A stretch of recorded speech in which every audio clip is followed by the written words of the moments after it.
John Murdy, creative director, executive producer, Halloween Horror Nights, Universal Studios Hollywood. And over the years, ever since 2011, when we did the first La Llorona house, I would always be asked, when are you going to bring La Llorona back? And now what's happening is the fans are stopping me and thanking, like saying thank you, which is really cool, because they're so excited to see their culture reflected at our event. And I think that's because it's so central, and like everybody in Latino culture grows up with this story. And again, it's totally different from the way I grew up. Yeah. But just because I didn't experience it as a child doesn't mean we ignore it. You know, we want to make sure we're reaching out to all our fans and trying to touch things that maybe came from a different culture from, you know, the one that we know, and trying to expand our horizons and be more encompassing of all the different things that Los Angeles culture brings.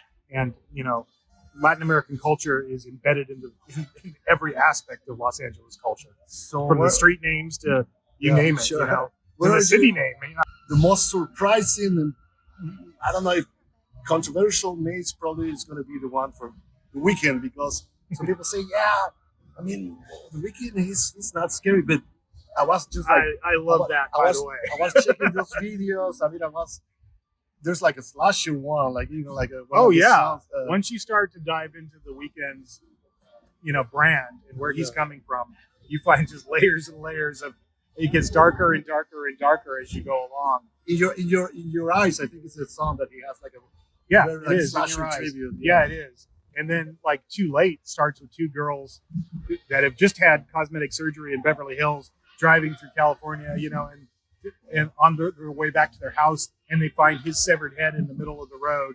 They take it back to the house. They hire a male dancer to come to entertain them. They slit his throat, cut off his head, and sew The Weeknd's head on his body. So it gets really weird in his videos.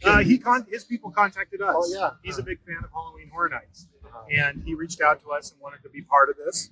So then I met with him and just initially just talked to him for like an hour and a half just to get to know him and see where he's coming from and see what he wanted to focus on, which was After Hours. First time we've ever dealt with a pop or R&B, and I don't even think you could call The Weeknd pop or R&B. I think he transcends genres. I think his music transcends genres.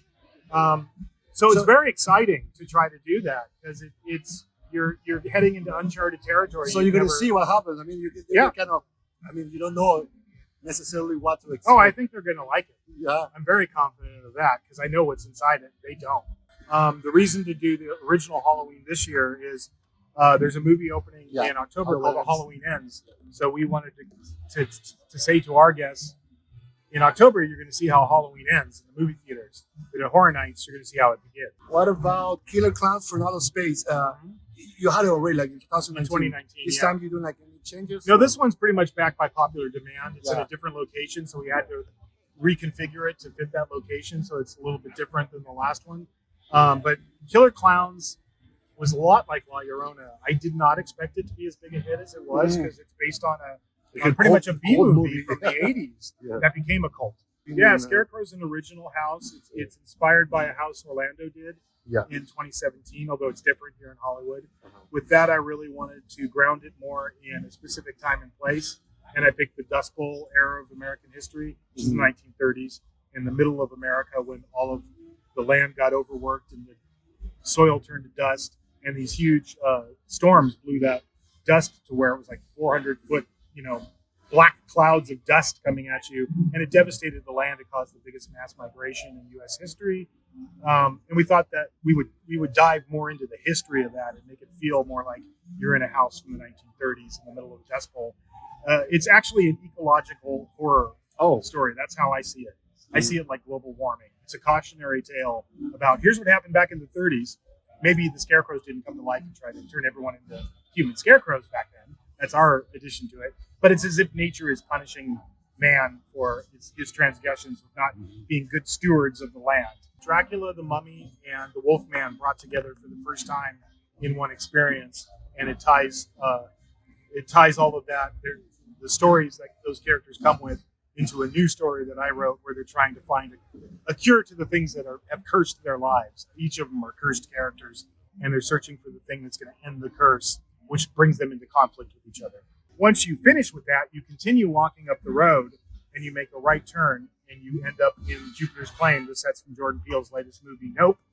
And the Tethered from Us have just invaded right after the aliens taken everybody out of that stadium and sucked them up into the sky, and they start killing everybody. So we're mashing up two of Jordan Peele's cinematic universes, Nope and Us, together for the first time. Did he give any advice for this? Yeah, it was his idea. Oh, Yeah, it was, yeah. Jordan came up with the idea of combining two of his movies together, which we loved, and we thought it was great. Only at Universal's Halloween Horror Nights.